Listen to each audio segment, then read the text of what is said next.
Picture this: a king standing on the edge of a blood-soaked battlefield, the weight of his crown heavy on his brow.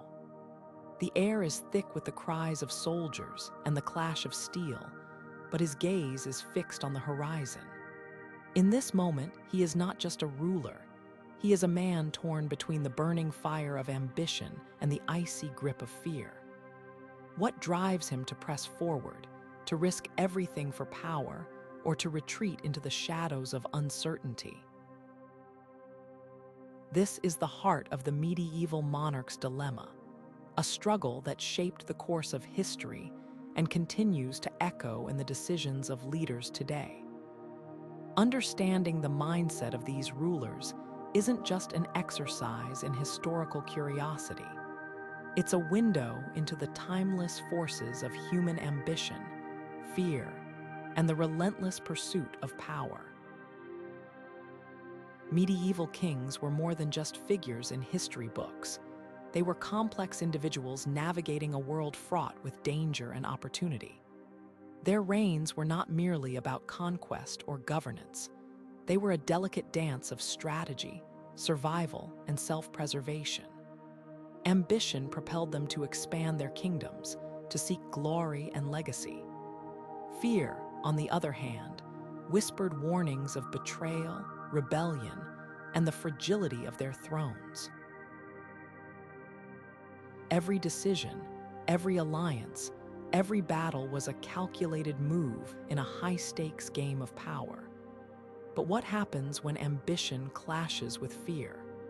How do these rulers balance the desire to dominate with the instinct to protect their reign? These are the questions that lie at the core of their stories, and they are questions that still resonate today. In this video, we'll journey into the minds of medieval monarchs, exploring the psychological and political landscapes that define their reigns. We'll uncover the ambitions that drove them to greatness or to ruin. We'll examine how fear shaped their decisions, sometimes leading to brilliance, other times to devastating mistakes. And we'll delve into the intricate power plays that determined who rose to the top and who fell into obscurity. This is not just a story about kings and queens.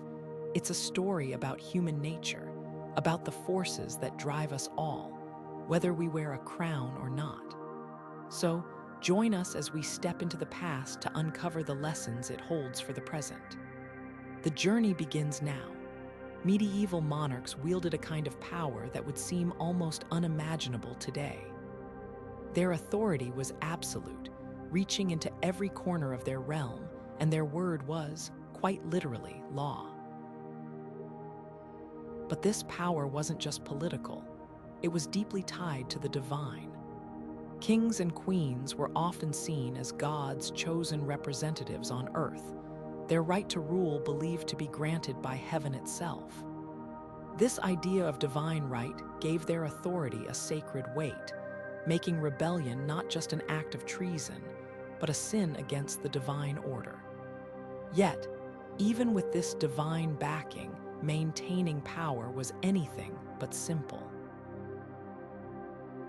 The medieval world was a chessboard of shifting alliances, where loyalty was often a commodity to be bought, sold, or betrayed. A king might wake to news of a neighboring lord plotting against him, or a trusted advisor secretly negotiating with a rival kingdom.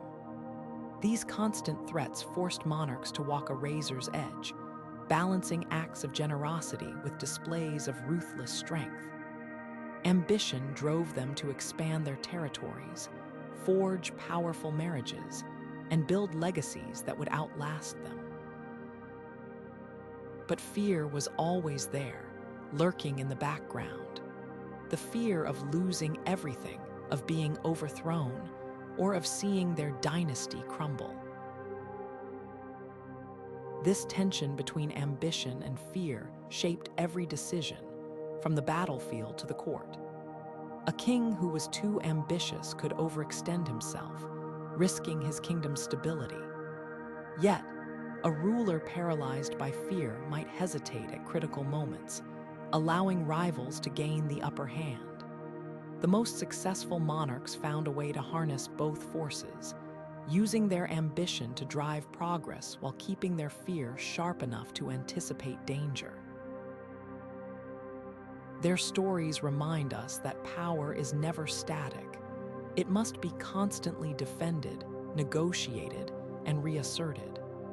And in the medieval world, where the stakes were life and death, the price of failure was unimaginably high.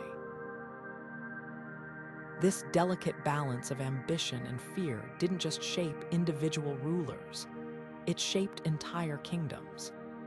Every decision a monarch made rippled through their realm, affecting nobles, peasants, and even future generations. Understanding this dynamic helps us see why medieval monarchs acted the way they did, and why their legacies, both glorious and tragic, still fascinate us today. Their lives were a testament to the complexity of power, and their stories offer timeless lessons about leadership, strategy, and the human condition. Ambition was the lifeblood of medieval monarchs, a fire that drove them to achieve greatness or risk everything in the pursuit of it. For rulers like Charlemagne, ambition wasn't just a trait, it was a defining force. His relentless conquests transformed a fractured Europe into a sprawling empire, earning him the title of Father of Europe. But this expansion came at a cost. Every new territory required resources, manpower, and often brutal suppression of local resistance. The ambition to build an empire wasn't just about power, it was about legacy.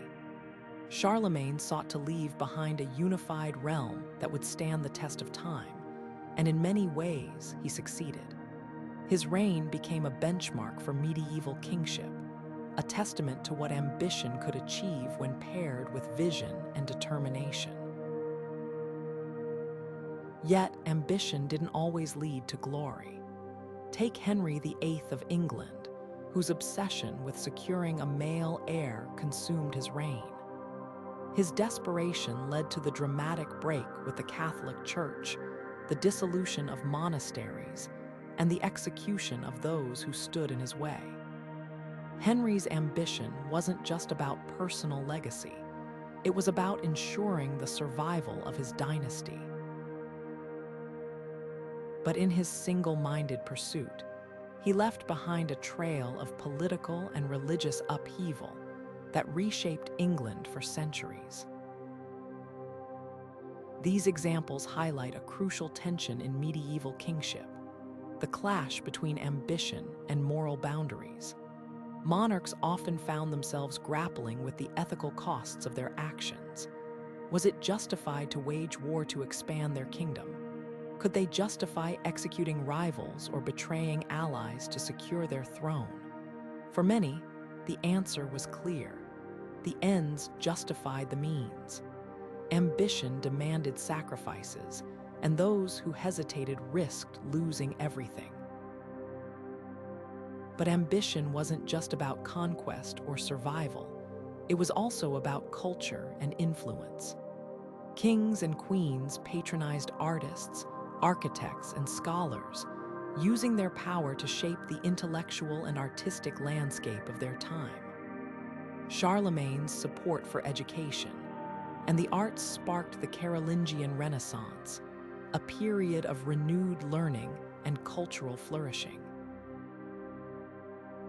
Similarly, of Aquitaine's court became a hub of poetry and chivalric ideals, influencing the cultural identity of medieval Europe.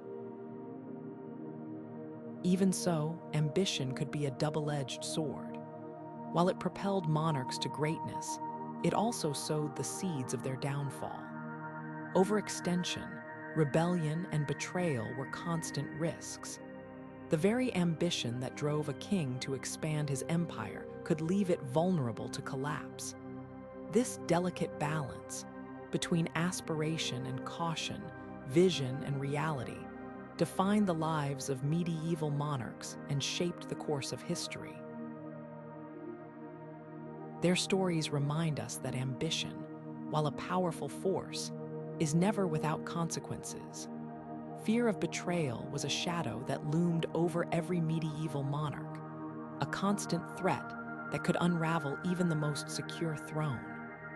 Trust was a rare commodity in the royal court, where advisors, family members, and even spouses could become potential rivals. This pervasive suspicion wasn't unfounded.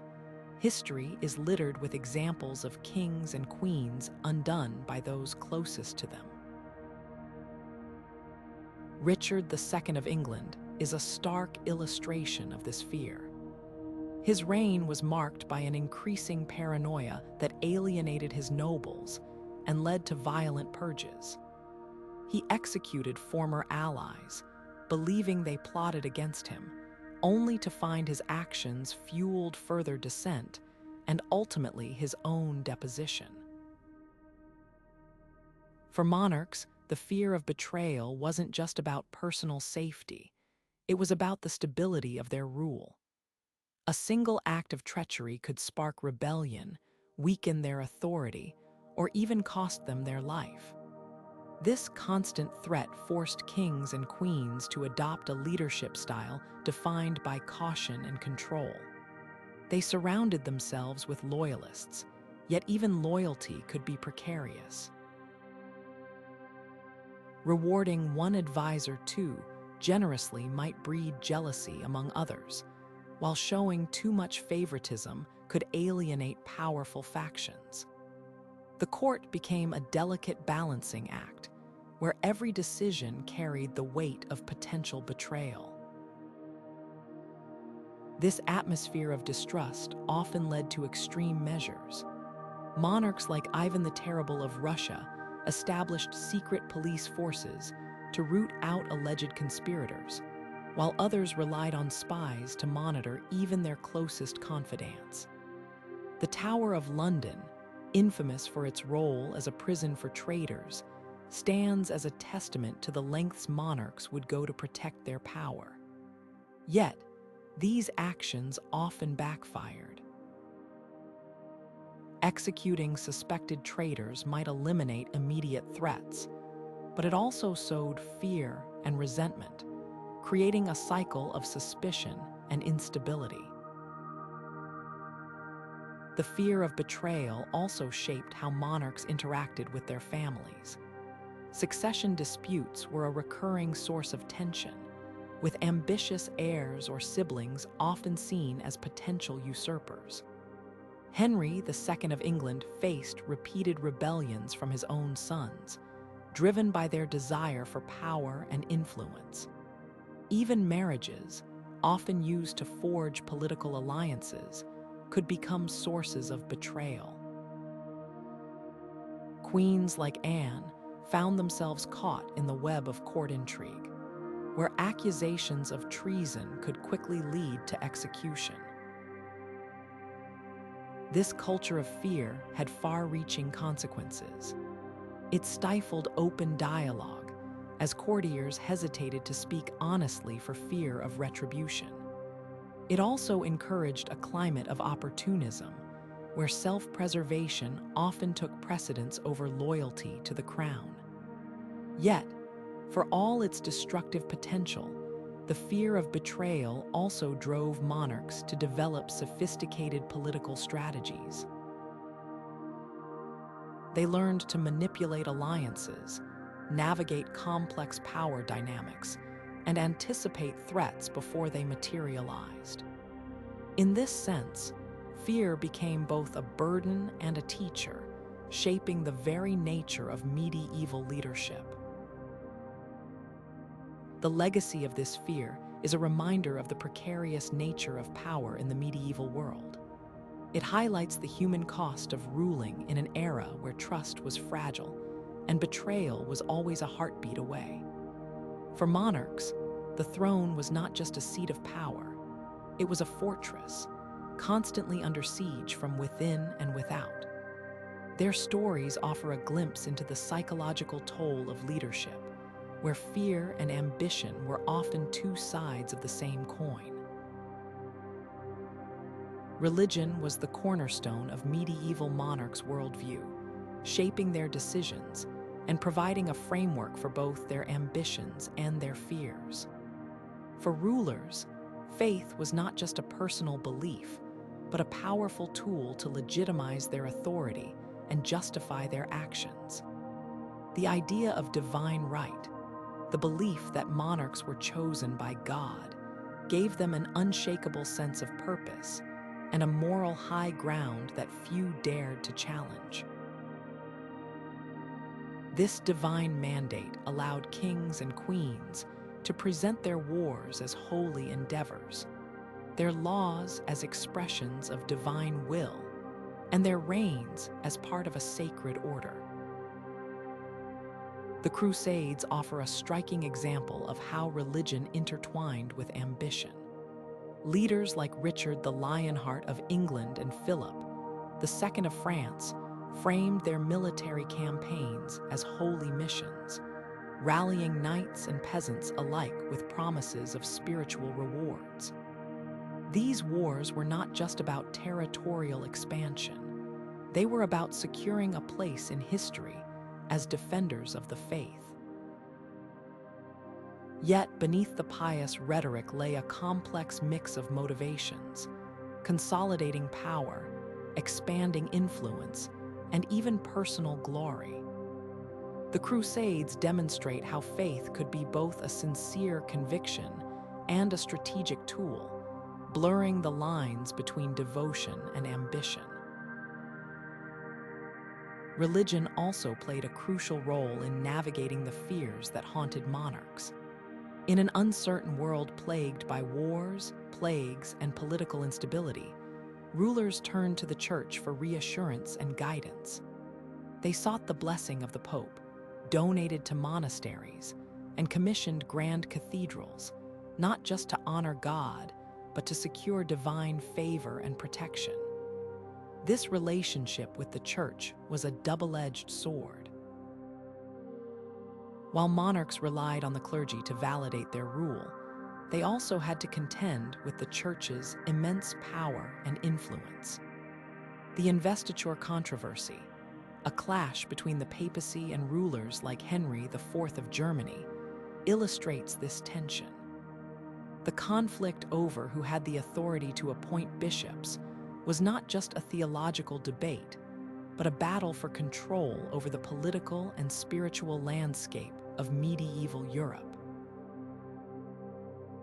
Monarchs also used religion to unify their realms and suppress dissent. By aligning themselves with the dominant faith, they could present their rule as a unifying force, fostering loyalty among their subjects. Charlemagne's forced conversion of the Saxons and Isabella of Castile's expulsion of Jews and Muslims from Spain are extreme examples of how religion could be wielded as a tool of consolidation.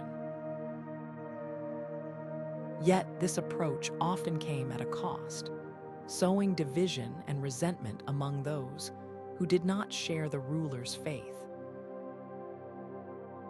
At its core, the interplay between religion and monarchy reveals the complexity of medieval leadership. Faith provided a moral compass and a sense of purpose, but it was also a means to an end, a way to justify power, control behavior, and navigate the uncertainties of ruling. For monarchs, religion was both a shield and a sword, offering protection against fear while enabling their ambitions. This delicate balance between devotion and strategy shaped the course of history, leaving a legacy that continues to resonate today. Power plays and alliances were the lifeblood of medieval politics, a delicate dance of trust and treachery that could make or break a monarch's reign. In a world where power was often measured by the strength of one's connections, rulers had to master the art of negotiation, knowing when to forge alliances and when to strike preemptively. The Wars of the Roses, a series of dynastic conflicts in 15th century England, exemplify this intricate game. Here, families like the Yorks and Lancasters vied for the throne, shifting allegiances and brokering marriages to gain the upper hand. One moment, a noble lord might swear fealty to a king. The next, he could be plotting with rivals to overthrow him. This constant flux of loyalty and betrayal reveals how fragile trust could be in a world where survival often depended on cunning and adaptability.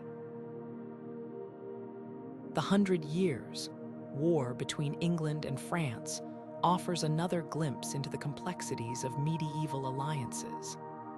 Monarchs like Edward III of England and Charles VII of France relied on a network of nobles, mercenaries, and foreign powers to bolster their campaigns. These alliances were rarely built on friendship, but rather on mutual benefit.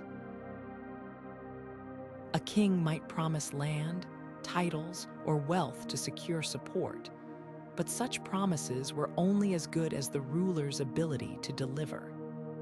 The shifting tides of the war, marked by battles like and Orleans, show how quickly alliances could unravel when promises were broken or fortunes turned. At the heart of these power struggles was the constant tension between trust and manipulation. Monarchs had to discern friend from foe, often relying on spies and informants to uncover plots before they could take root. Yet, they also had to project an image of strength and stability, ensuring that their subjects and allies remained loyal. This balancing act required a keen understanding of human nature, as well as a willingness to make ruthless decisions when necessary. For instance, Henry VII of England, after winning the crown at the Battle of, spent much of his reign consolidating power by neutralizing potential threats, sometimes through diplomacy, other times through force. Alliances weren't just tools of survival, they were also instruments of ambition. Marriages, in particular, were a cornerstone of medieval diplomacy, binding families and kingdoms together in ways that could shape the course of history. The marriage of Ferdinand of Aragon and Isabella of Castile united Spain, creating a powerful dynasty that would dominate Europe for centuries. Similarly, the union of Anjou and Henry, the Sixth of England, was intended to strengthen ties between England and France, though it ultimately fueled the divisions of the Wars of the Roses. These intricate webs of alliances and betrayals reveal the pragmatic nature of medieval monarchs.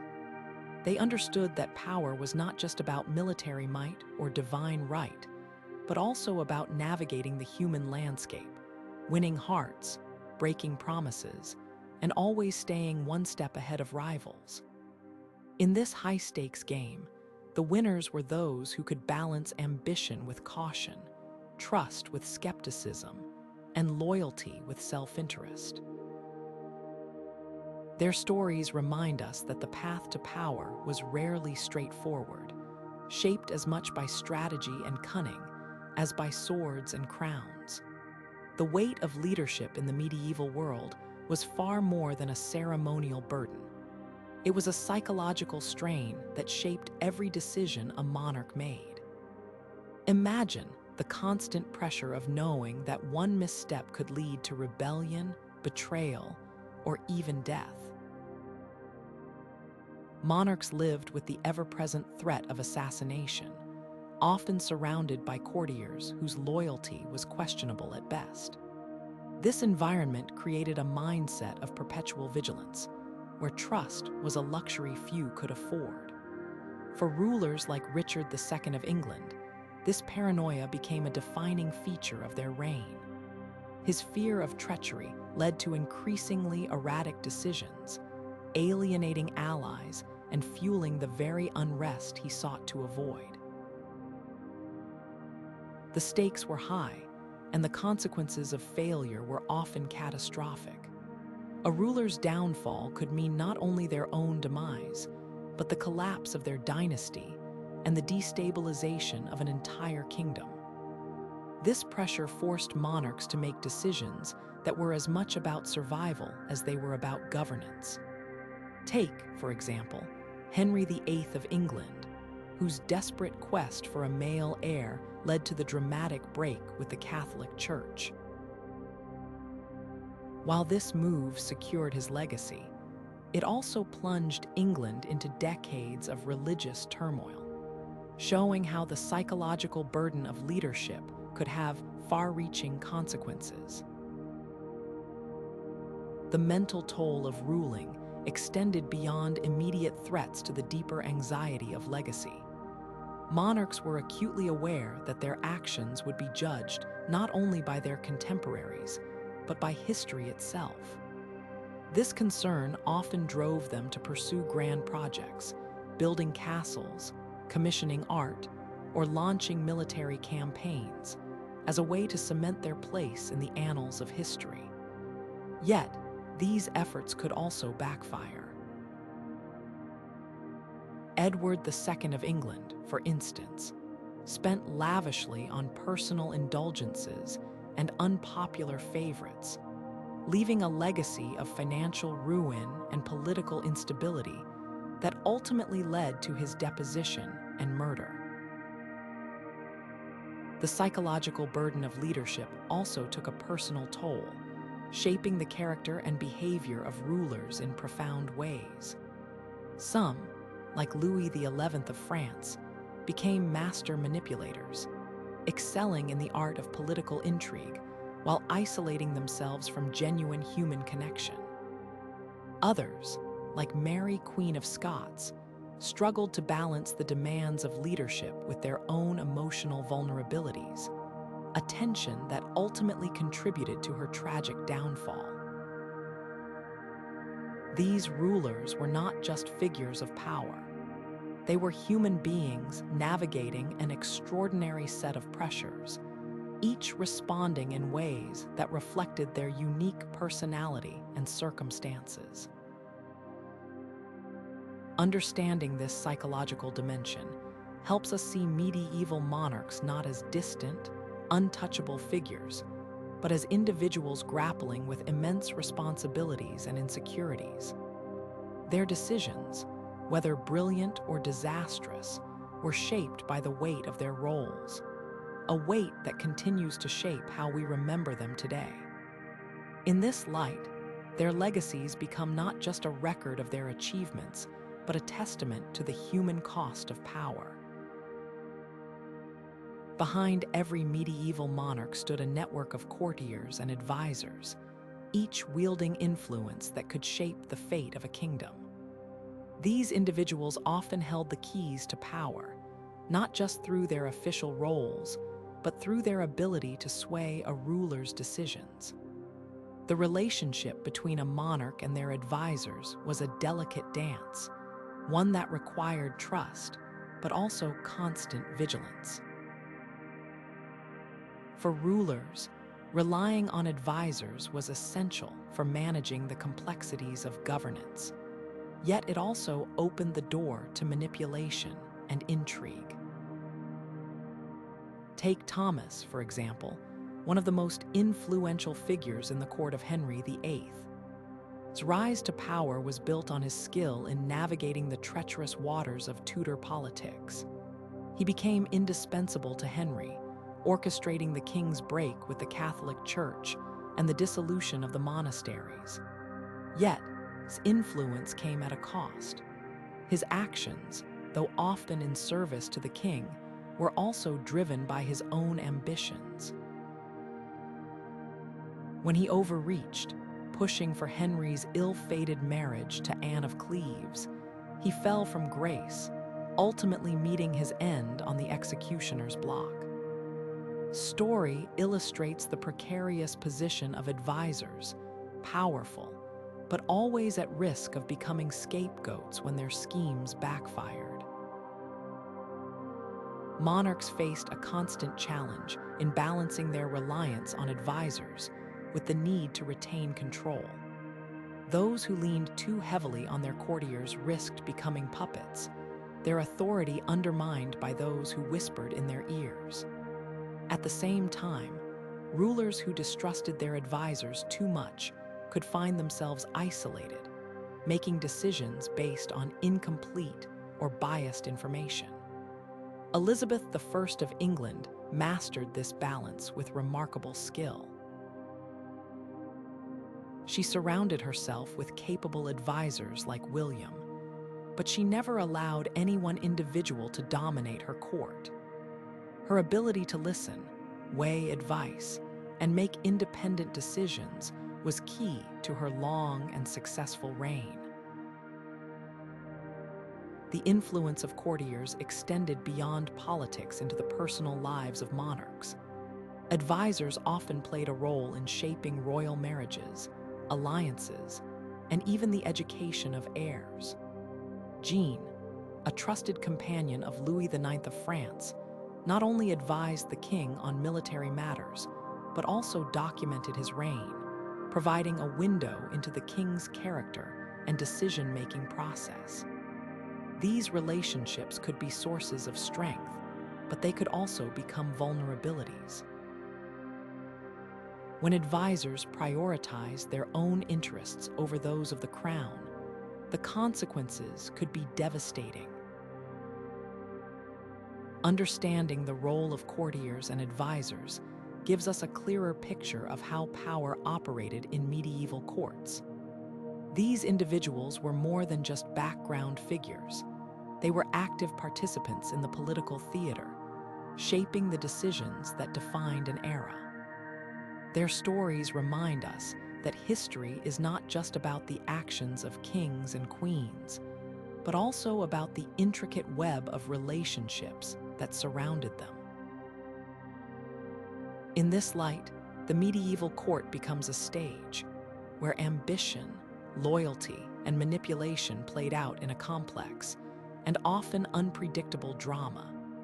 Fear was a constant companion for medieval monarchs, not just the fear of external threats, but the gnawing dread of failure. Losing power or being remembered as a weak ruler could haunt a king or queen far more than any battlefield defeat. This fear often drove them to extreme measures, pushing them to act in ways that might seem ruthless or even irrational to modern eyes. Consider King John of England, whose reign was marked by desperation and decline. After losing Normandy to the French in 1204, John's grip on power began to falter. His subsequent actions, heavy taxation, arbitrary arrests, and the brutal suppression of dissent were driven by the fear of appearing weak. Yet these very actions only deepened the resentment against him, culminating in the Magna, a document that would forever limit royal authority. John's story is a stark reminder of how fear could lead a monarch to self-destructive decisions. Mary I of England, known as Mary I, faced a different kind of fear.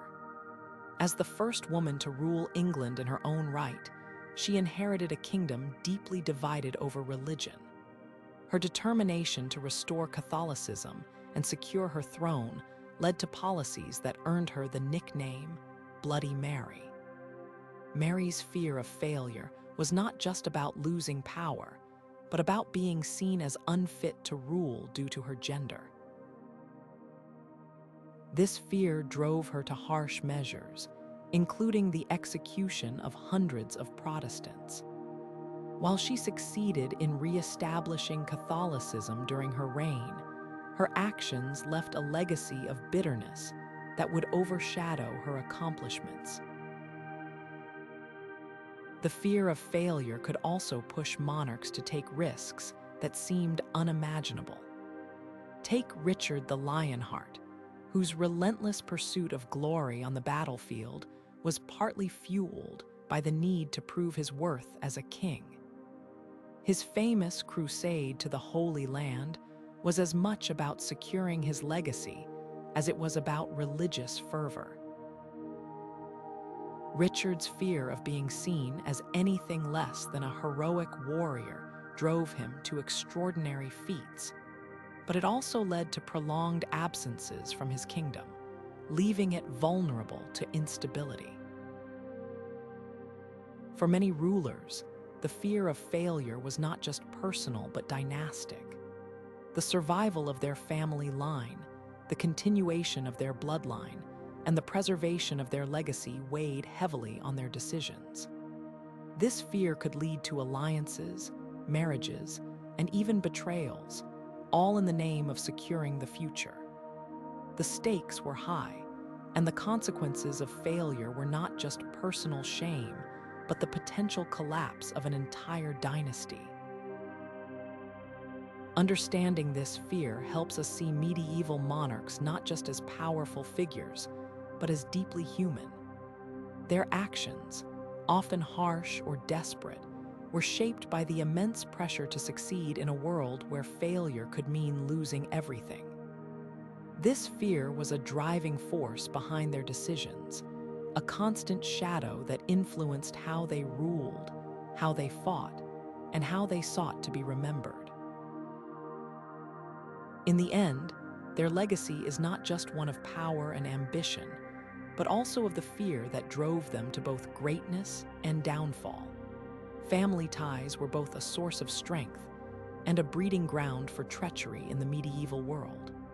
For monarchs, their family was often their closest confidants and their greatest threats. Sibling rivalries could tear apart entire kingdoms, as seen in the tumultuous history of the Plantagenet dynasty. Henry II's reign was marked by constant conflict with his sons, who were eager to seize power even before his death.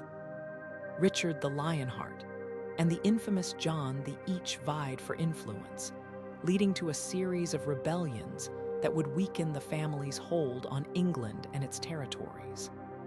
This infighting was not just about ambition, but also about the fragile nature of trust within a royal family, where the crown often pitted brother against brother. Marriages, on the other hand, were a tool of statecraft, carefully arranged to secure alliances and expand influence. The Habsburgs mastered this art, turning their family tree into a sprawling network of power. Their famous motto, "Let others wage war, you happy Austria marry," reflects their strategic use of matrimony to dominate Europe.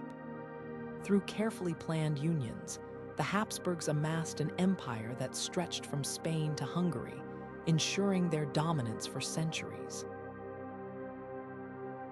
These marriages were rarely about love, but rather about politics, with young princes and princesses serving as pawns in a much larger game. Yet, even within these alliances, betrayal was never far away.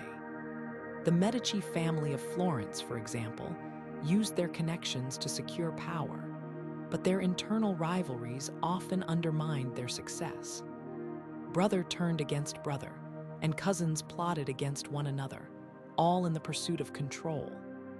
This mix of loyalty and betrayal was a constant theme in royal families, where the stakes were always high, and trust was a luxury few could afford. The role of children was equally complex. Heirs were the future of the dynasty, but their upbringing could be fraught with tension.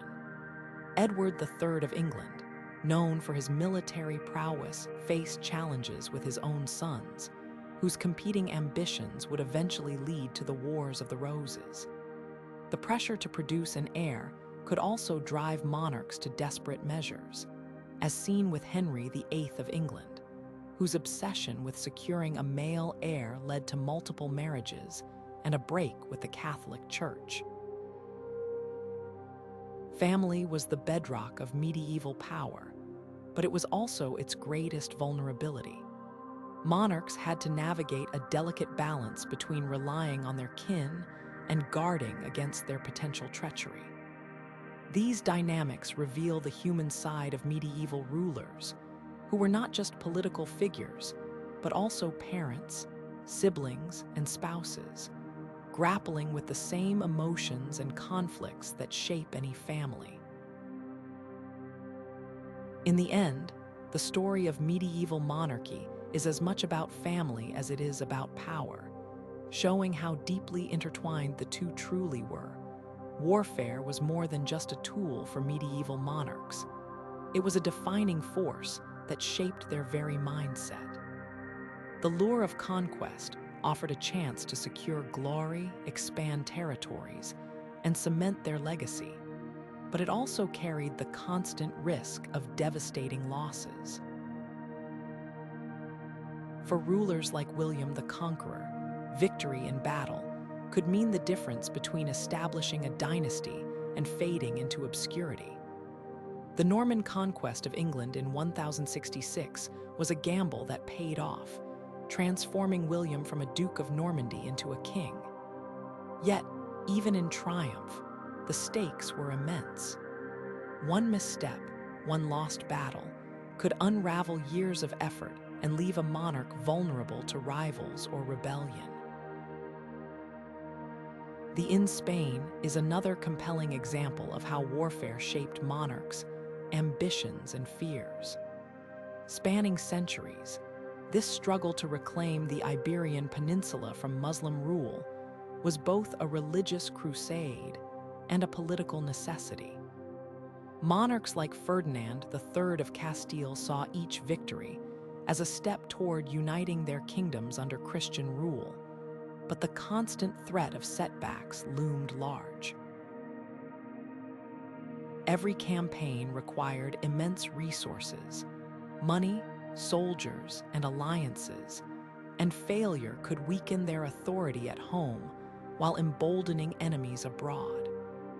Though it was as much a test of endurance as it was of military skill, forcing rulers to balance their desire for expansion with the need to protect their existing domains.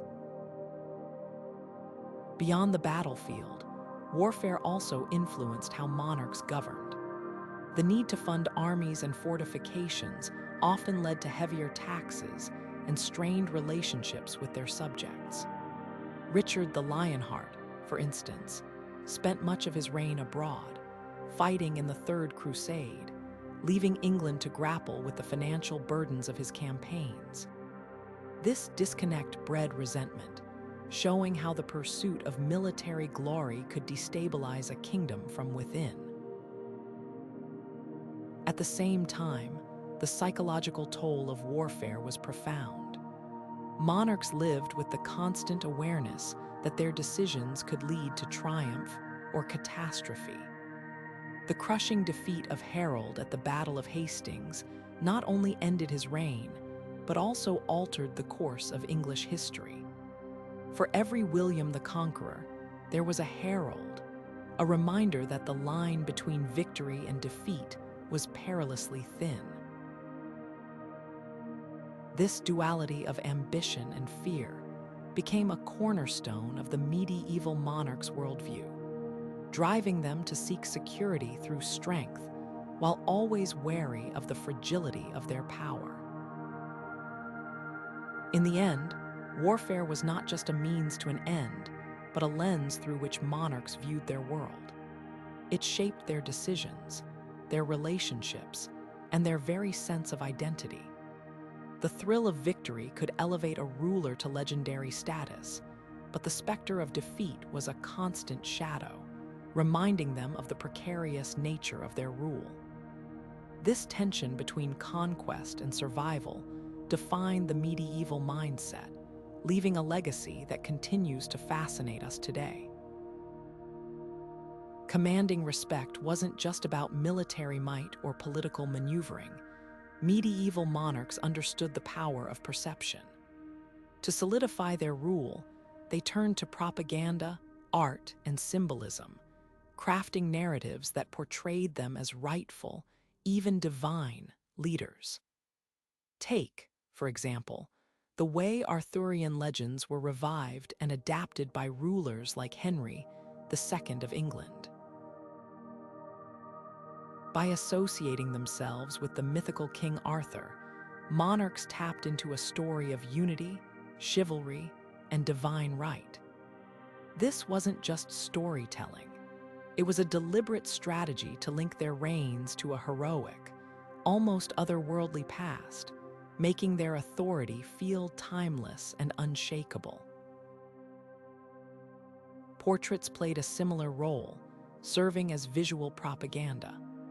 Artists were often commissioned to depict monarchs in ways that emphasized their power and piety. A king might be painted with a crown, orb, and scepter, symbols of sovereignty, or seated on a throne surrounded by subjects, reinforcing the idea of hierarchy and order. Some portraits even included religious imagery, suggesting that the monarch ruled by the grace of God. These images weren't just for private enjoyment. They were displayed in palaces, churches, and public spaces, ensuring that the ruler's presence was felt even in their absence. Myths and legends were equally vital in shaping public perception.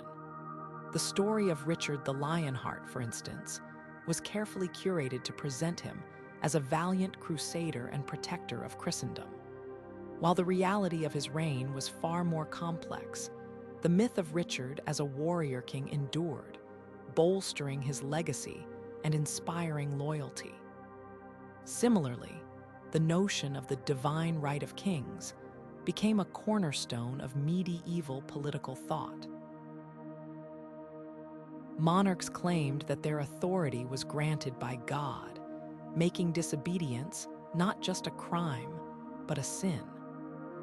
This idea was reinforced through ceremonies like coronations, which often included religious rituals to underscore the sacred nature of their rule. Even architecture was a tool of propaganda. Castles and cathedrals weren't just functional structures, they were symbols of power and piety. The towering walls of a castle demonstrated a monarch's ability to command resources and defend their realm, while a grand cathedral served as a testament to their devotion and their role as a protector of the faith. These buildings were designed to awe and inspire, reminding subjects of the ruler's strength and their place in the divine order. Through these methods, monarchs didn't just rule, they shaped the very way their people thought about power and authority. By controlling the narrative, they ensured that their reigns were seen not as a product of ambition or circumstance, but as the natural, even inevitable, order of things. This use of symbolism and propaganda wasn't just about maintaining control.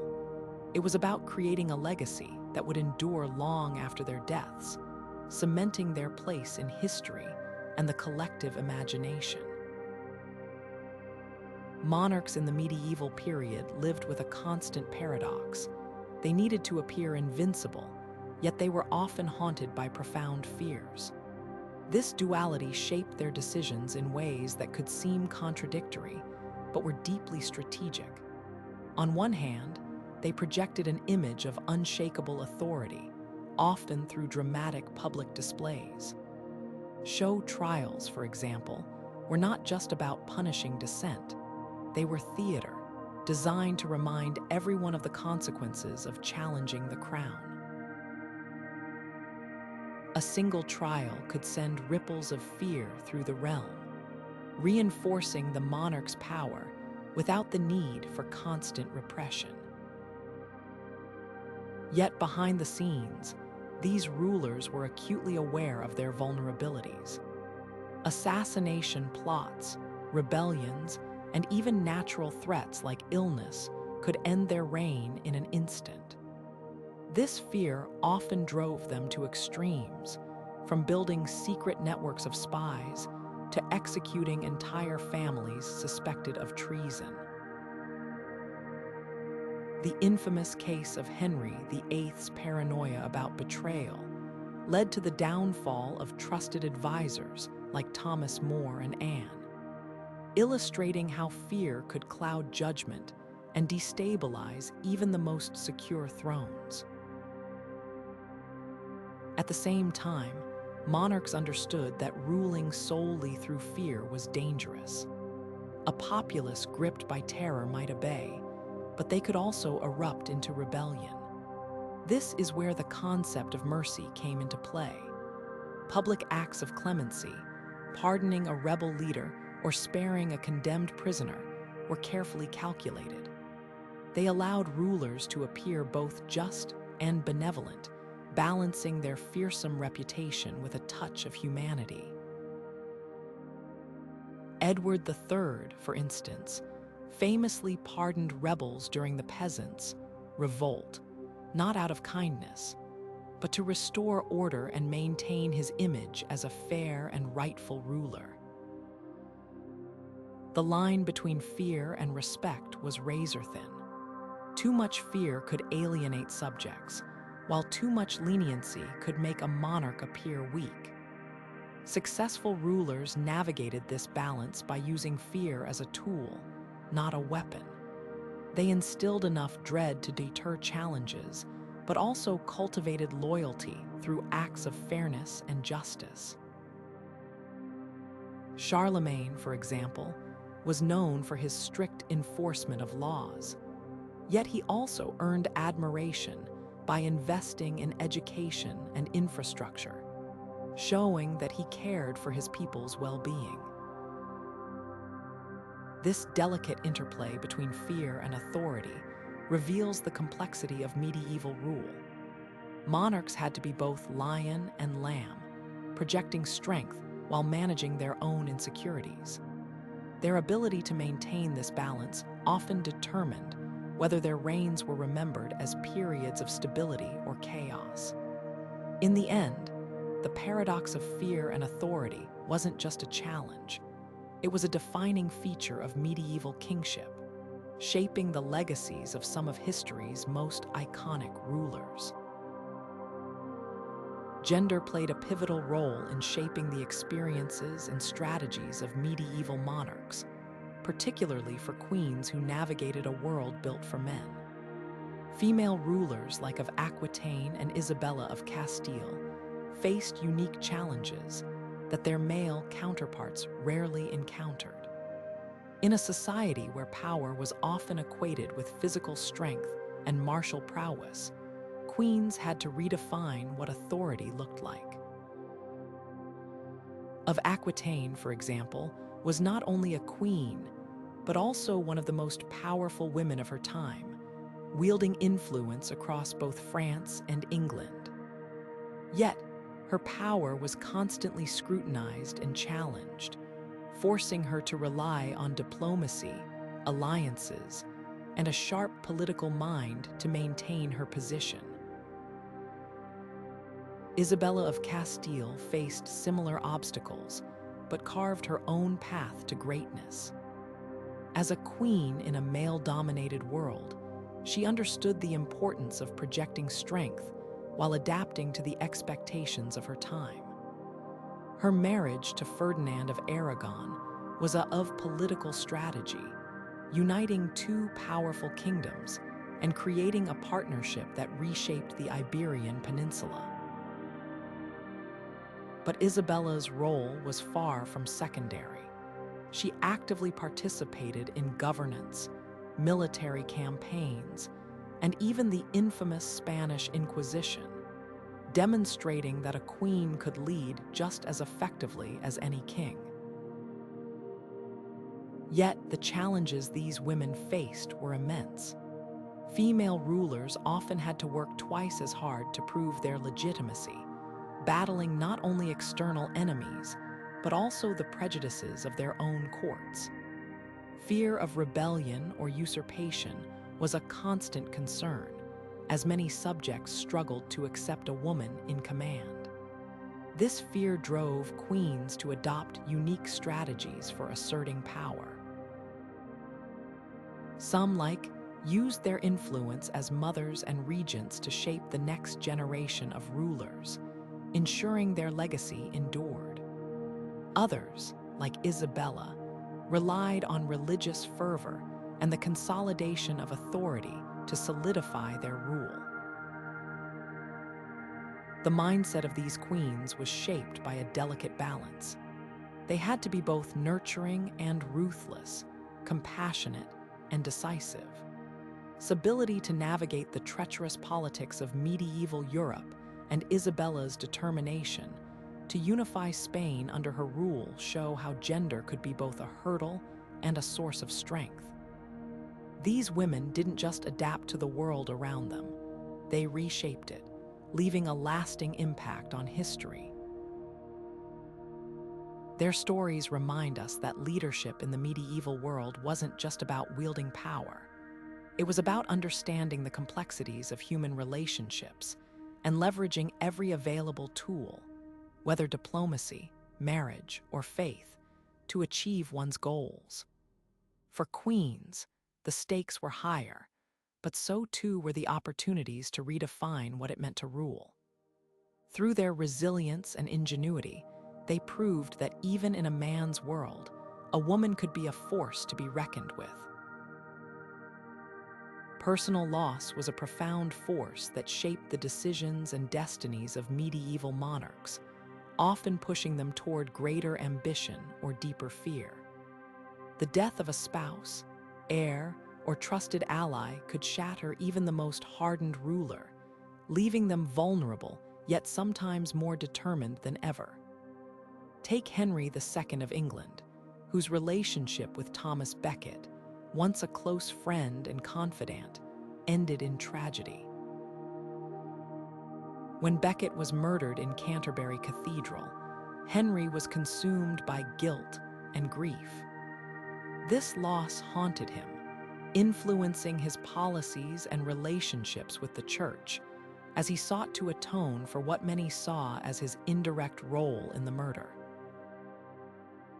Edward I's mourning for his wife, of Castile, offers another striking example. His death in 1290 deeply affected Edward, who commissioned a series of elaborate crosses, known as the Crosses, to mark the journey of her funeral procession. These monuments were not just acts of love, but also powerful symbols of his grief and his determination to honor her memory. Yet, this personal tragedy also seemed to harden Edward's resolve in his military campaigns and his quest to unify Britain, as if channeling his sorrow into ambition. For monarchs, the loss of an heir could be even more destabilizing. The death of a successor threatened the continuity of their dynasty, creating a vacuum that often led to political turmoil and fear of rebellion. Richard the Lionheart's sudden death in 1199 left England in chaos, as his brother John struggled to assert control. Similarly, the untimely death of Henry V's heir, Henry VI, as a child, plunged England into the Wars of the Roses, a decades-long conflict fueled by uncertainty and competing claims to the throne. These personal losses were not just private sorrows, they were public crises that could alter the course of history. Grief could drive monarchs to act with newfound urgency, expanding their territories, consolidating their power, or seeking revenge. Fear of further loss often led to more ruthless decisions, as rulers sought to protect what remained of their legacy. The emotional weight of personal tragedy reveals a human side to these seemingly invincible figures, reminding us that behind the crown and the scepter were individuals shaped by love, loss, and the relentless pressures of their time. Their responses to these losses, whether through ambitious projects, military campaigns, or acts of devotion, show how deeply personal experiences could influence the fate of entire nations. The fear of divine retribution was a powerful force in the minds of medieval monarchs, shaping their decisions in ways that often balanced faith with political pragmatism. For rulers who believed their authority was divinely ordained, the idea of angering God was not just a spiritual concern. It was a threat to their legitimacy and the stability of their reign. This fear could drive them to acts of penance, charity, or even self-abasement, all in an effort to secure divine favor and avoid catastrophe. One of the most striking examples of this is Henry IV's journey in the winter of 1077. Excommunicated by Pope Gregory VII over a dispute about lay investiture, Henry embarked on a grueling trek across the Alps to seek forgiveness.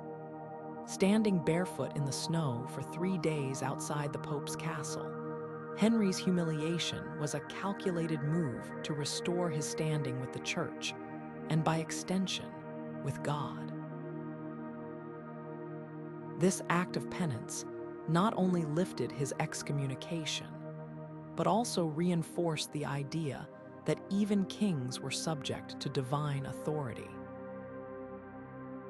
Charles I of England's execution in 1649 offers another lens into this intersection of faith and fear. As he walked to the scaffold, Charles declared his belief that his kingship was a sacred duty granted by God. His calm demeanor and final words suggested a man who saw his death as part of a divine plan, a martyrdom rather than a defeat.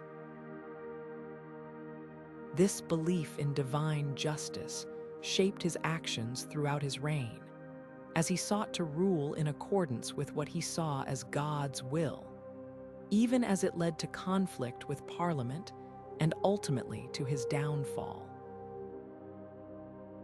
These examples highlight how deeply intertwined faith and governance were in the medieval mindset. Monarchs often saw their success or failure as a reflection of their relationship with the divine.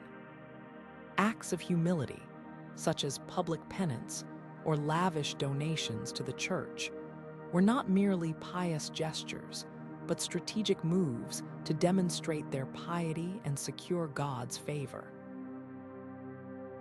At the same time, the fear of divine retribution could lead to caution in decision-making, as rulers sought to avoid actions that might provoke God's wrath, such as breaking oaths or neglecting their religious duties. This belief in divine oversight also served as a form of accountability, even for those in positions of absolute power. It was a reminder that no ruler, no matter how mighty, was above divine judgment. This fear could temper ambition, inspire reform, or drive acts of desperation, depending on the monarch and the circumstances. Ultimately, the fear of divine retribution was not just a spiritual concern. It was a political reality that shaped the course of history, influencing the decisions of monarchs and the fate of their kingdoms. The desire to be remembered, to leave a mark on history, was a driving force behind the actions of many medieval monarchs. This ambition often manifested in grand architectural projects, meticulously crafted chronicles, and even the patronage of the arts, all designed to immortalize their reign. Yet, beneath this outward display of confidence lay a deep-seated fear, the fear of being forgotten or, worse, remembered as a tyrant or a failure. This tension between ambition and fear shaped how rulers chose to build their legacies, often blurring the line between selfless service to their kingdoms and self-serving acts of vanity. Take, for example, the construction of Westminster Abbey by Edward the Confessor in the 11th century. This grand church was not just a place of worship. It was a statement of Edward's piety and his vision for England as a kingdom favored by God. By commissioning such a monumental project, Edward sought to ensure that his name would be associated with a lasting symbol of faith and governance. Similarly, Charlemagne's palace chapel in Aachen, completed in the 8th century, was a testament to his ambition to revive the glory of the Roman Empire under Christian rule. These structures were more than buildings. They were assertions of power, piety, and permanence. But it wasn't just through stone and mortar that monarchs sought to secure their place in history. Many rulers commissioned chronicles and histories that presented their reigns in the most favorable light. William the Conqueror's actions during the Norman conquest were meticulously documented in the Tapestry, a visual narrative that celebrated his victory at Hastings while subtly legitimizing his claim to the English throne. Similarly, the chronicles of the Plantagenet kings often emphasized their military prowess and divine right to rule, carefully omitting or glossing over their failures and controversies. These accounts were crafted not just for posterity, but as tools of propaganda, ensuring that future generations would remember them as they wished to be seen. Yet, for all their efforts, monarchs could never fully control how they would be remembered. Richard the Lionheart, revered in his lifetime as a heroic warrior king, is now often viewed through the lens of his costly crusades and prolonged absences from England. Conversely, Henry II, whose reign was marred by conflicts with Thomas Becket and his own family, is remembered as a legal reformer who laid the foundations for the English common law. This unpredictability of legacy added another layer of fear for rulers, who knew that their actions, or inactions, could define them for centuries to come. In the end, the legacies of medieval monarchs were shaped not just by their ambition, but by their vulnerability to human fears and flaws. Whether through grand monuments, carefully curated histories, or acts of piety, they sought to carve their names into the fabric of time. Yet, as history shows, the true measure of their legacy often lies not in what they built or wrote, but in how their choices and challenges continue to resonate with us today. Economic pressures played a pivotal role in shaping the decisions and policies of medieval monarchs, often forcing them to navigate a delicate balance between ambition and fear. Wealth was not just a measure of power. It was the lifeblood of kingdoms, funding everything from military campaigns to lavish courts. Yet, the pursuit of economic stability frequently placed rulers at odds with their subjects, creating tensions that could erupt into open rebellion. One of the most striking examples of this dynamic was the Peasants' Revolt of 1381 in England, sparked by the heavy taxation imposed to fund the 100 Years' War. King Richard II's decision to raise the poll tax placed an unbearable burden on the lower classes, leading to widespread unrest. The revolt, though ultimately crushed, served as a stark reminder of the risks monarchs faced when economic ambition clashed with the needs of their people. Trade was another critical arena where economic power intersected with political strategy. The Florentine banking system, dominated by families like the Medici, illustrates how monarchs relied on financial networks to fund their ambitions. These bankers not only provided loans, but also facilitated international trade, enabling rulers to finance wars, build alliances, and expand their influence. However, this dependence on bankers and merchants also introduced vulnerabilities. Monarchs who overextended themselves financially risked losing control to their creditors, as seen in the case of Edward III of England, whose inability to repay his debts to Florentine banks contributed to economic instability and political tension. The fear of rebellion often tempered monarchs' economic policies, forcing them to weigh the benefits of wealth against the dangers of discontent. In France, for example, the Estates General was occasionally summoned to approve new taxes, a process that gave the nobility and clergy a voice in fiscal matters. While this system helped prevent outright revolt, it also limited the king's ability to act unilaterally, highlighting the complex interplay between economic power and political authority. Similarly, in the Holy Roman Empire, the decentralized nature of governance meant that emperors had to negotiate with local princes to secure funds, often trading concessions for financial support. Monarchs also sought to bolster their economies through policies aimed at stimulating trade and industry. In England, Edward III's efforts to promote the wool trade laid the foundations for the country's economic prosperity, while in Venice, the establishment of trade routes and market regulations cemented the city's status as a commercial hub.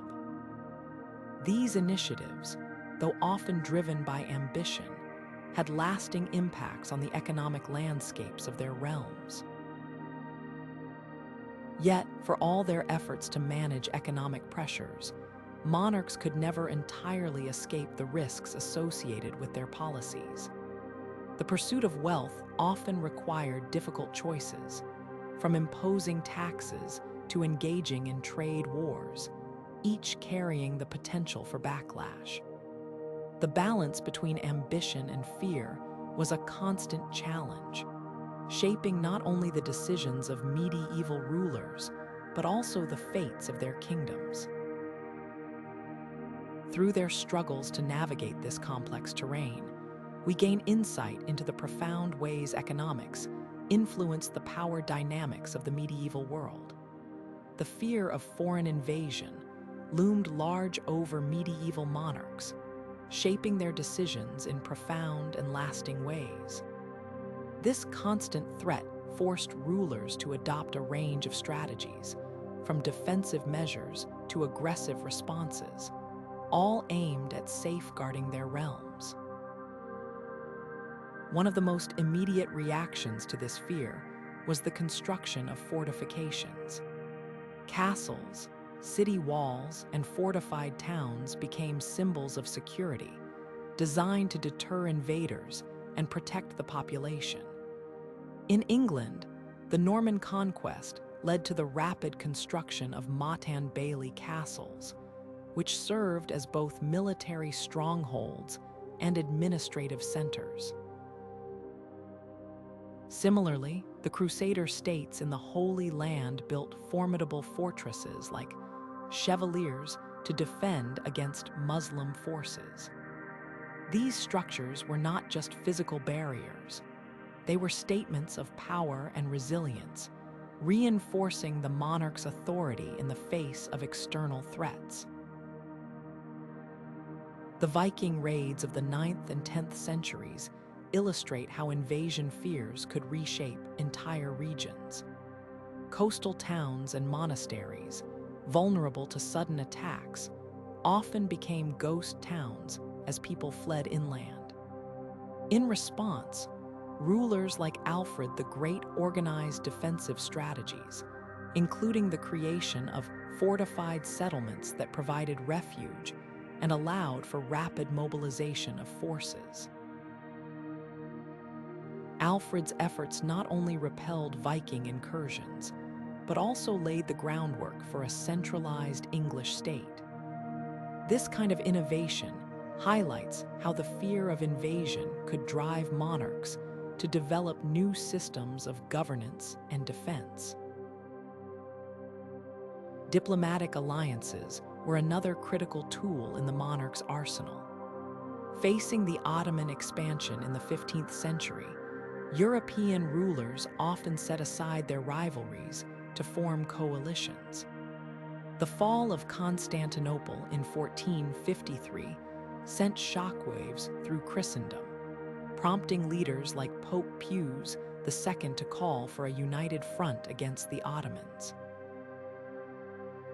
These alliances, though frequently fragile, demonstrated how fear of a common enemy could temporarily override long-standing conflicts. The Treaty of Lodi in 1454, which established peace among Italian states to focus on external threats, is a prime example of this dynamic. However, the fear of invasion could also drive aggressive strategies, as monarchs sought to preempt threats by expanding their own territories. In Spain, a centuries-long campaign to reclaim Iberian lands from Muslim rule was fueled by both religious zeal and the desire to eliminate a perceived external danger. Similarly, Henry V of England's campaigns in France during the Hundred Years' War were partly motivated by the need to secure his borders and assert dominance over a neighboring kingdom. Ultimately, the specter of foreign invasion was a powerful force in medieval politics, influencing everything from architecture to diplomacy. It compelled monarchs to innovate, adapt, and sometimes overreach in their quest for security. This constant interplay between fear and strategy reveals the profound impact of external threats on the decisions of medieval rulers and the broader course of history. Education and cultural pursuits played a pivotal role in shaping the ambitions and insecurities of medieval monarchs. For many rulers, a well-rounded education was not just a personal passion, but a political necessity. Kings and queens sought to embody the ideal of the philosopher king, drawing inspiration from ancient texts and contemporary thinkers to guide their rule. Alfred, the Great of England, stands as a prime example of this trend. A staunch advocate for learning, he famously translated works like A Consolation of Philosophy into Old English, believing that knowledge was essential for good governance. His efforts to promote literacy and education among his subjects not only elevated his own reputation, but also strengthened his kingdom by fostering a more informed and capable leadership class. Cultural patronage was another key way monarchs demonstrated their sophistication and secured their legacies. By supporting artists, writers, and architects, rulers showcased their wealth, taste, and intellect while leaving a lasting mark on history. Medici, though not a monarch in the traditional sense, this approach. Known as the Magnificent, he transformed Florence into a cultural powerhouse by commissioning works from the likes of and Michelangelo. His patronage not only enhanced his own prestige, but also cemented Florence's reputation as the cradle of the Renaissance. Yet, this pursuit of cultural legacy was often driven by a deeper fear, the fear of being perceived as uncultured or backward. In a world where power was as much about perception as it was about military might, monarchs were acutely aware of how their image could influence their standing among peers and subjects. For instance, Charlemagne's efforts to revive classical learning through his Carolingian Renaissance were partly motivated by the desire to elevate his empire's status and distinguish it from what he saw as the barbarism of earlier centuries. Similarly, the courts of Spain and Portugal during the Age of Exploration became hubs of scientific inquiry and artistic achievement, as rulers sought to project an image of enlightenment and sophistication. The intersection of ambition and insecurity also manifested in the arts. Royal courts across Europe became centers of innovation, where music, literature, and architecture flourished under the patronage of kings and queens. The construction of grand palaces like Versailles or the Alhambra served as both symbols of power and expressions of cultural refinement. Even in the face of political instability or economic hardship, monarchs often prioritized these projects, understanding that their cultural contributions would define their legacy long after their reigns ended. Ultimately, the influence of education and culture on medieval monarchs reveals a fascinating duality. On one hand, these pursuits were driven by genuine ambition, a desire to leave a lasting mark on the world and elevate their realms to new heights. On the other, they were shaped by a deep-seated fear of inadequacy, a need to prove themselves worthy of their titles in the eyes of history.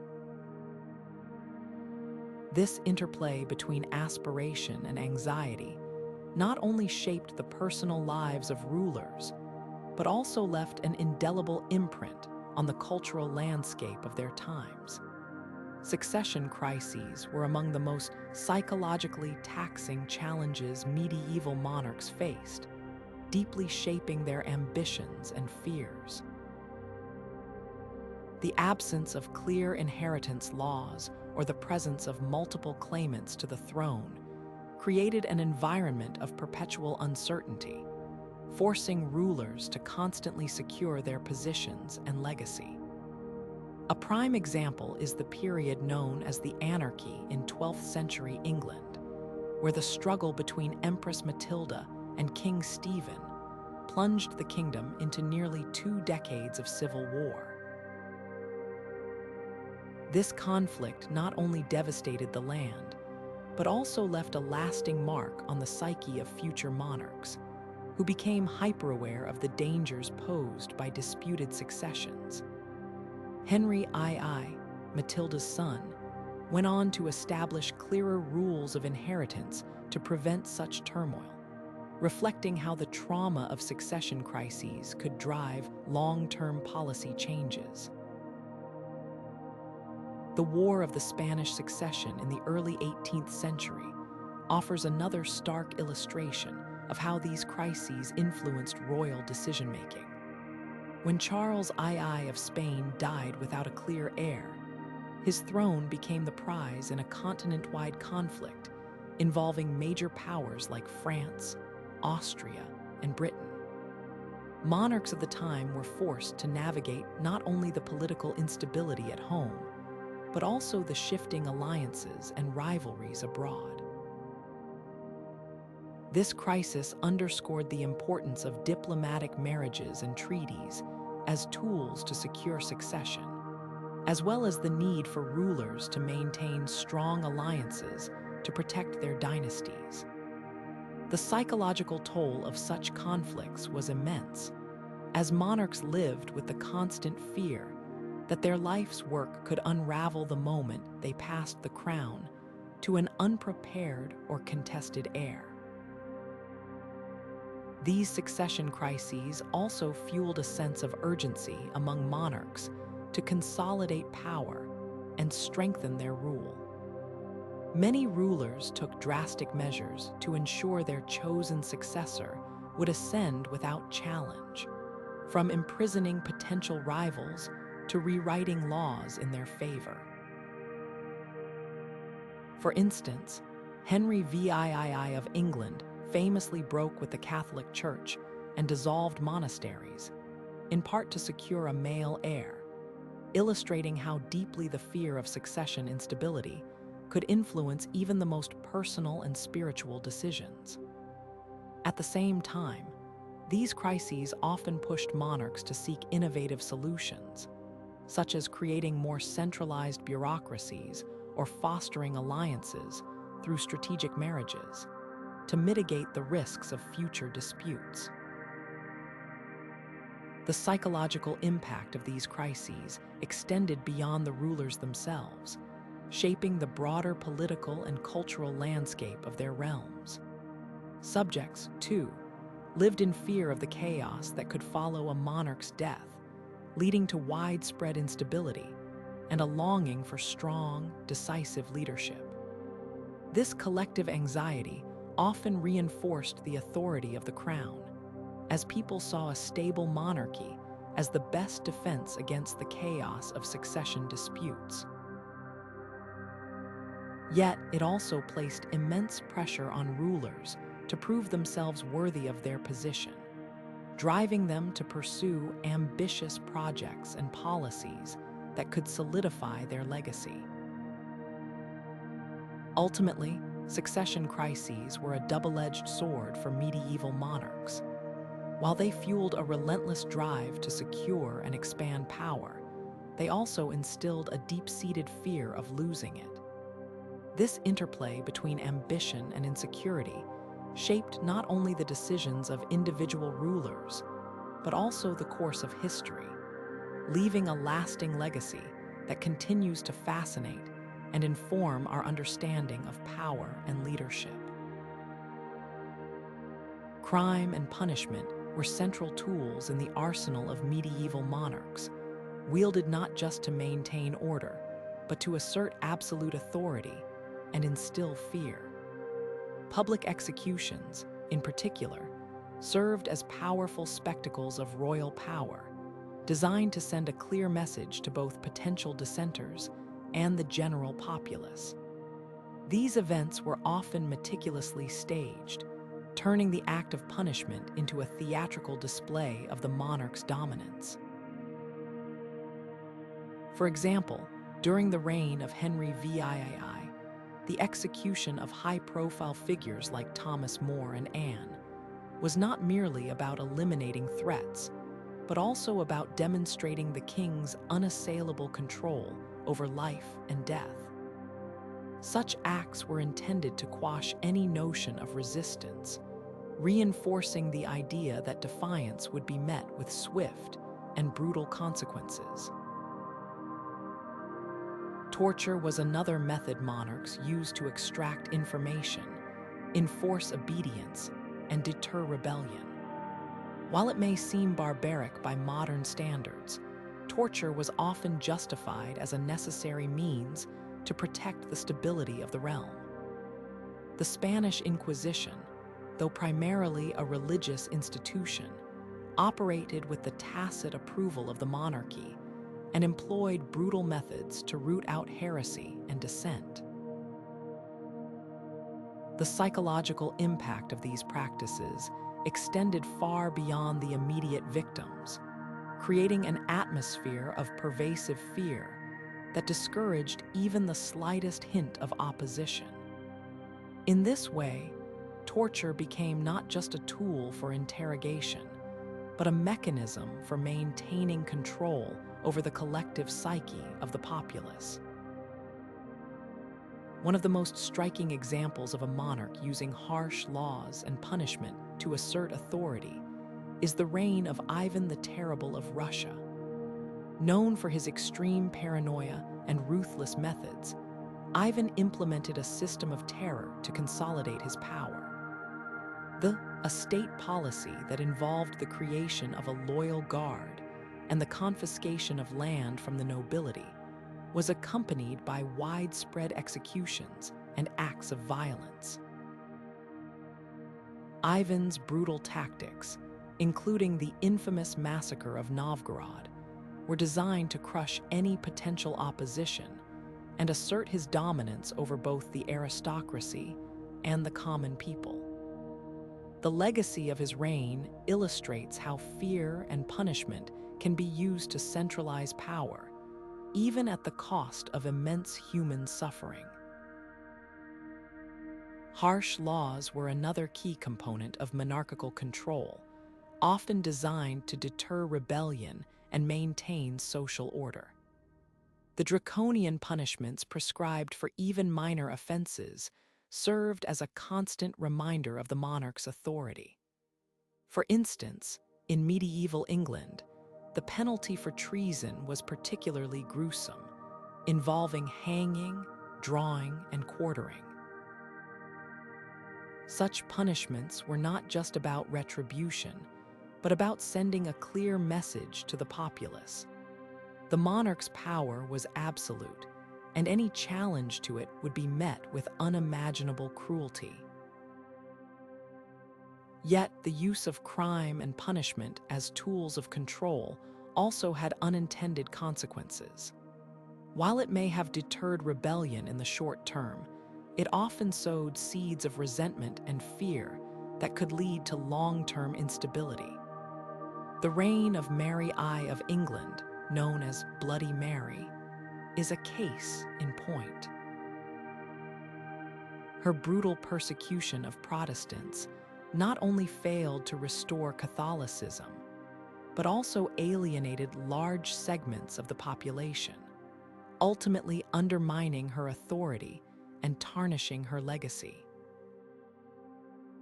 In analyzing the role of crime and punishment in medieval monarchies, it becomes clear that these practices were as much about psychological control as they were about physical enforcement. By using fear to dominate the minds of their subjects, monarchs sought to create an environment where rebellion was unthinkable. Yet, this reliance on fear also reveals the inherent fragility of their power, as the very methods used to maintain control could also contribute to their eventual downfall. The fear of losing popular support was a constant undercurrent in the decisions of medieval monarchs, shaping their policies and actions in profound ways. While they often ruled with an iron fist, even the most ruthless kings and queens understood that their authority could crumble without the loyalty of their subjects. This delicate balance between tyranny and appeasement forced monarchs to navigate a complex political landscape where occasional concessions were necessary to maintain stability. One of the most iconic examples of this dynamic is the Magna, signed by King John of England in 1215. Faced with a rebellion from his barons and mounting discontent, John was compelled to agree to the charter, which limited royal power and established certain legal protections. Although the Magna was initially a product of coercion, it marked a pivotal moment in the struggle between monarchs and their subjects, illustrating how fear of rebellion could force even the most authoritarian rulers to compromise. Not all monarchs, however, chose the path of appeasement. When faced with uprisings, many resorted to brutal suppression to quell dissent and reassert their authority. The Jacquerie Revolt in 14th century France is a stark reminder of how swiftly and violently monarchs could act to protect their power. This peasant uprising, driven by economic hardship and social inequality, was met with a ruthless crackdown by the nobility, resulting in widespread bloodshed.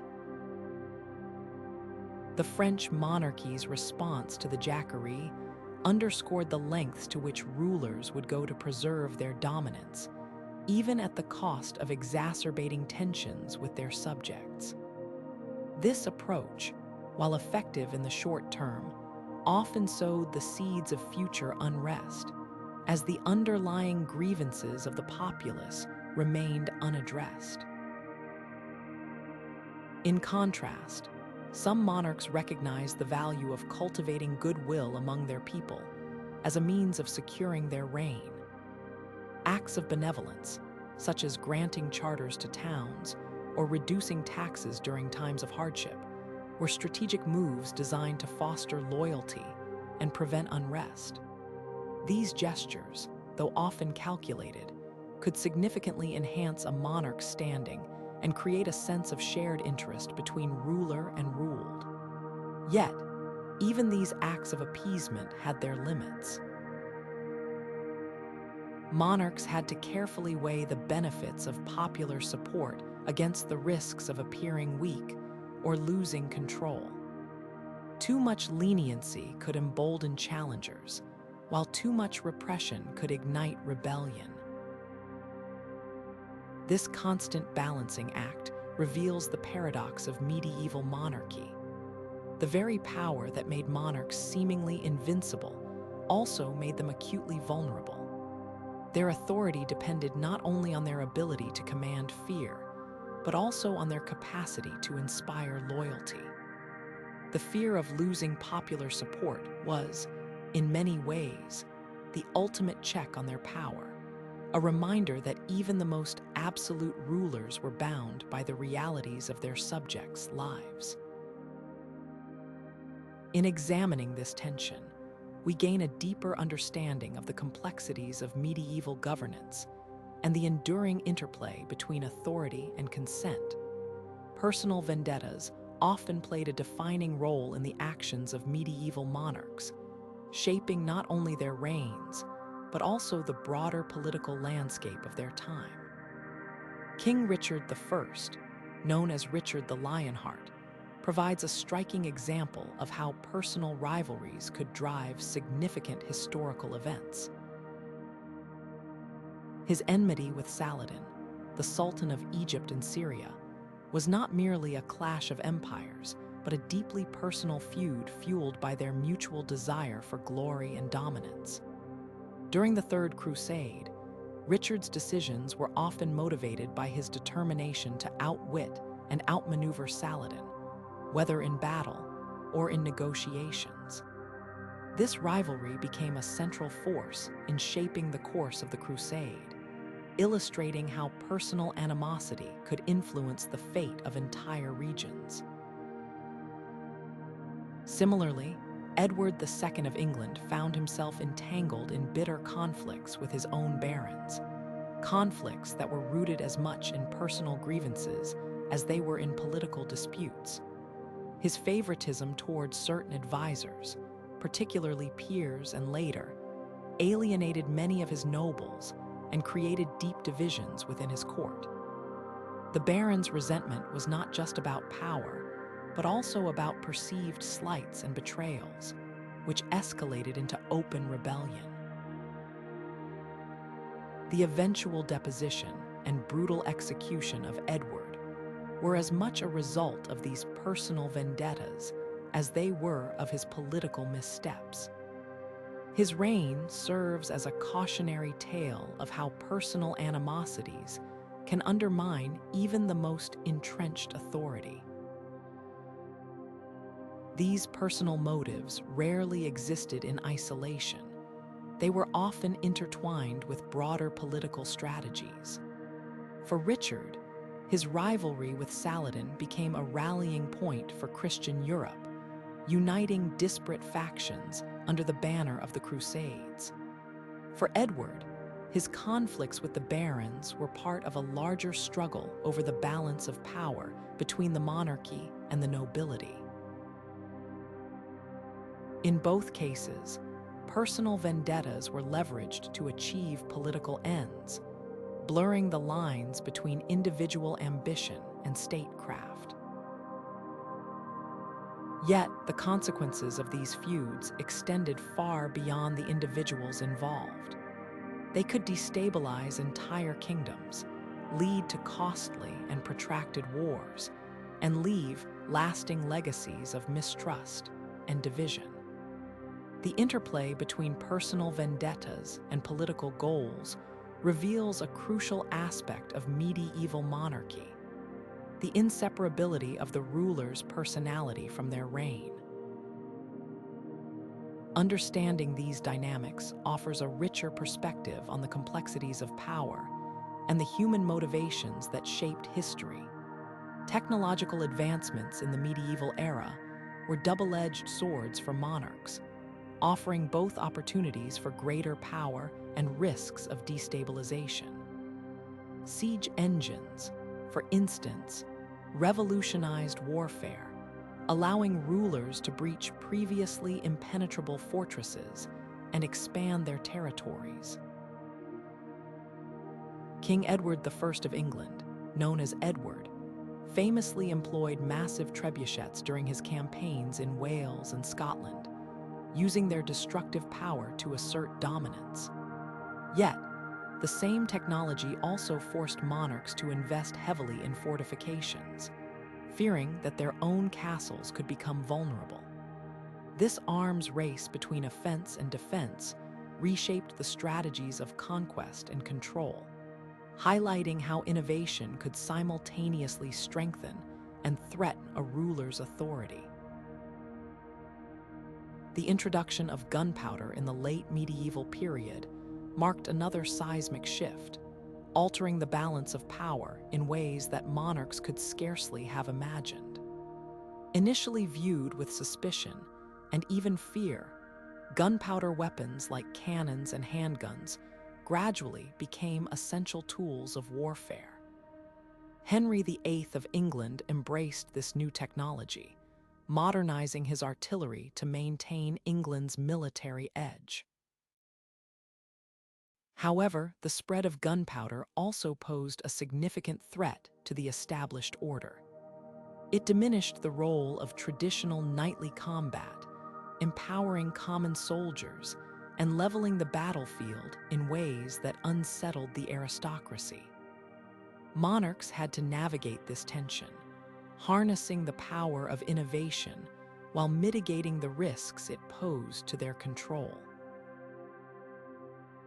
Beyond warfare, the advent of the printing press in the 15th century brought profound changes to how monarchs communicated with their subjects and managed their realms. The ability to disseminate information quickly and widely was a powerful tool for rulers like Ferdinand and Isabella of Spain, who used printed materials to consolidate their authority and promote their vision of a unified Catholic kingdom. Yet, the printing press also democratized knowledge, enabling ideas to spread beyond the control of the crown. This newfound accessibility to information sowed the seeds of dissent, as religious reformers and political critics could now reach a broader audience. Monarchs had to grapple with the dual nature of this innovation, balancing its potential to strengthen their rule with the fear of losing their grip on public discourse. The interplay between technology and monarchy reveals a recurring theme. The pursuit of progress often came with unforeseen consequences. While innovation could enhance a ruler's power, it also introduced elements of unpredictability, forcing monarchs to adapt to a rapidly changing world. These technological shifts underscore the delicate balance that medieval rulers had to maintain, leveraging advancements to secure their thrones while contending with the destabilizing forces they unleashed. Through this lens, we see how the ambitions and fears of monarchs were deeply intertwined with the march of progress, shaping the course of history in unexpected ways. The fear of natural disasters loomed large over medieval monarchs, shaping their rule in ways both profound and unpredictable. Events like plagues, famines, and harsh weather were not just tragedies for their subjects. They were existential threats to a ruler's legitimacy. The Black Death, which swept through Europe in the mid-14th century, decimated populations and disrupted economies, leaving monarchs scrambling to maintain order. King Edward III of England, for example, faced immense challenges as the plague wiped out nearly half of his kingdom's population. Labor shortages led to soaring wages and demands for better working conditions, undermining the feudal system that had long underpinned royal authority. Monarchs had to respond swiftly, enacting laws like the Statute of Laborers to control wages and stabilize society. But such measures often bred resentment and unrest. The Black Death was a stark reminder of how quickly nature could unravel the fabric of a kingdom, forcing rulers to confront their vulnerability.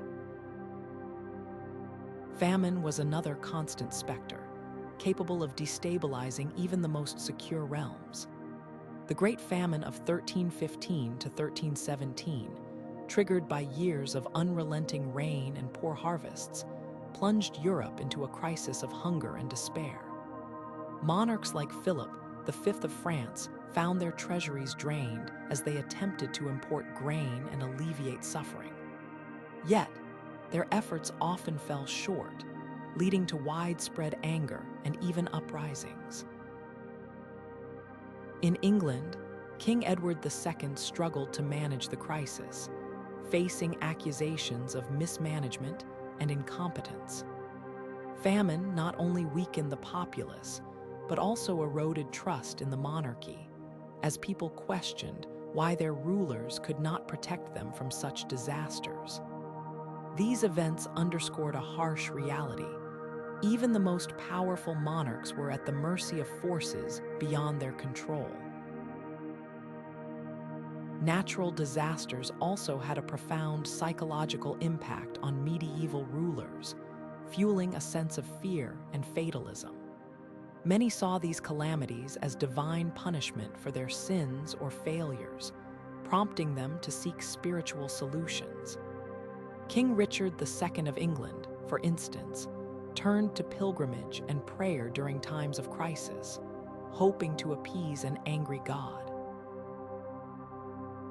Others, like the Holy Roman Emperor Charles IV, commissioned grand religious projects, such as the construction of cathedrals and monasteries, in an attempt to secure divine favor.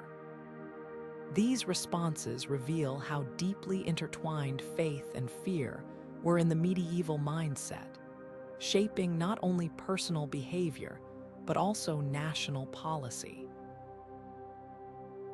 The constant threat of disaster forced monarchs to grapple with their own limitations, reminding them that their power was ultimately fragile in the face of nature's wrath.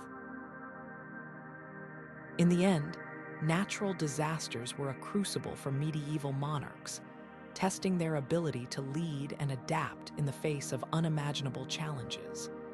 Whether through pragmatic reforms, spiritual appeals, or desperate measures, rulers sought to protect their realms and preserve their authority. Yet, these events also laid bare the precariousness of power, showing even the mightiest kings and queens could not shield their people from the whims of the natural world. This tension between ambition and vulnerability remains one of the most compelling aspects of medieval history, offering a window into the minds of those who ruled in an age of uncertainty. The mindset of medieval monarchs was a complex tapestry woven from ambition, fear, and the relentless pursuit of power. These rulers navigated a world where every decision could mean the difference between glory and ruin, where alliances were as fragile as the borders they sought to defend. Ambition drove them to expand their realms, leaving behind grand legacies of conquest and culture. Yet, fear was an ever-present shadow, fear of rebellion, natural disasters, and the divine judgment they believed could upend their reigns. Through it all, power plays defined their strategies, as they balanced the art of diplomacy with the raw force of military might. The stories of these monarchs remind us that leadership, even in the modern era, is shaped by the same fundamental forces. Today's leaders may not wear crowns or command armies, but they too grapple with ambition, face moments of uncertainty, and engage in intricate power dynamics. These historical lessons invite us to reflect on how the past influences the present and what we can learn from the triumphs and missteps of those who came before. If you found this exploration of medieval mindsets intriguing, be sure to like, subscribe, and share your thoughts in the comments below. What parallels do you see between medieval rulers and today's leaders? Join us as we continue uncovering the fascinating stories that shaped our world, and don't forget to explore more historical insights on our channel. History is not just a record of the past, it's a mirror reflecting the timeless themes of human nature. Let's keep the conversation going.